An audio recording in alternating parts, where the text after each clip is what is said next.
Hey everyone, Todd here, internalarchitect.com.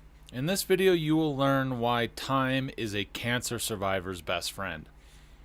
I've been able to do a lot of soul searching and reflecting on my cancer survival and my cancer story over the last 8 years. I've been in remission going on that long now, and I've had a good amount of time to really focus on the things that have been incredibly important in my life after cancer.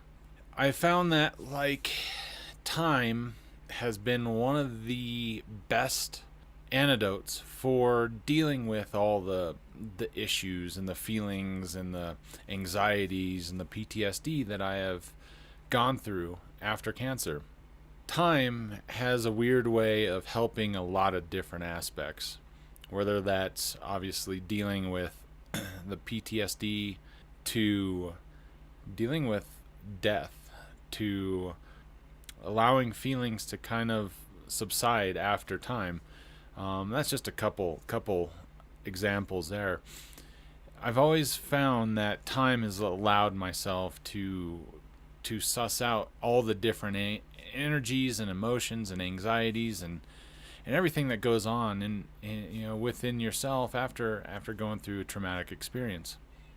I remember when my good friend Mikey Merrick, he passed away from a snowboarding avalanche when in my 20s, and I was a couple years younger than he was, but nonetheless we both grew up in the same area.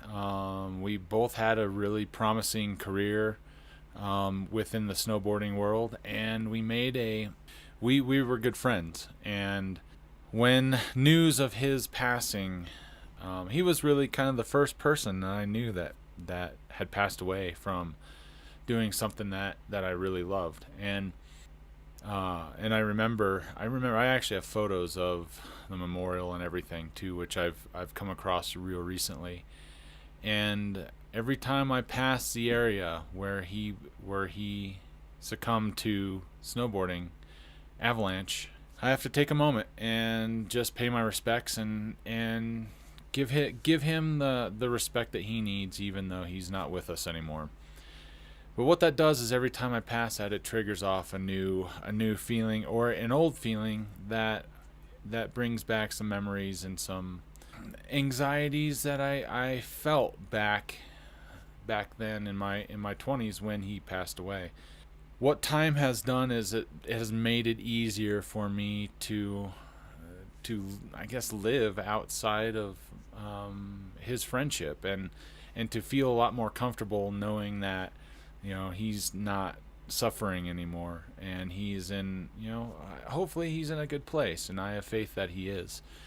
With that said, it kind of comes back to the cancer side of it also, is over time the anxieties, the PTSD, the fears have all really kind of gotten a lot easier to cope with and to deal with as I have gotten older, and as my memory has allowed the time to suss out everything, and honestly I've kind of forgotten about a lot of the details of the experience. But that's why I tell my story, and that's why I enjoy telling my story. Is one, it helps me remember, and two, I get appreciation from knowing that it's helping people out there.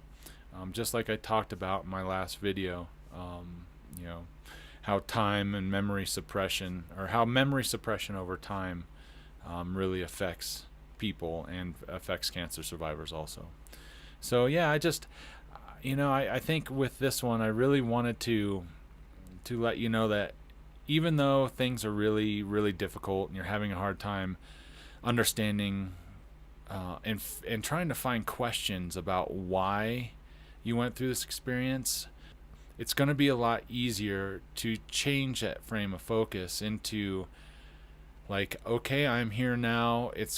Let's start dealing with the next pieces of life, instead of trying to understand the reasoning behind it. It's a way to kind of move on to the next your next part of your life and the next chapters of your life. And by understanding that time is going to help you with this, really helps open up the next chapters into the growth side of survivorship. So yeah, thanks for listening. This was just kind of a quickie. I just wanted to kind of share a couple thoughts and a couple ideas with you, and that, just remember that the time is a cancer survivor's best friend. So hit me in the comments and section below, and if you like the video, give me a thumbs up, and please share the video if you like. And I really appreciate your time and your energy into watching the videos, and I will see you on the next one.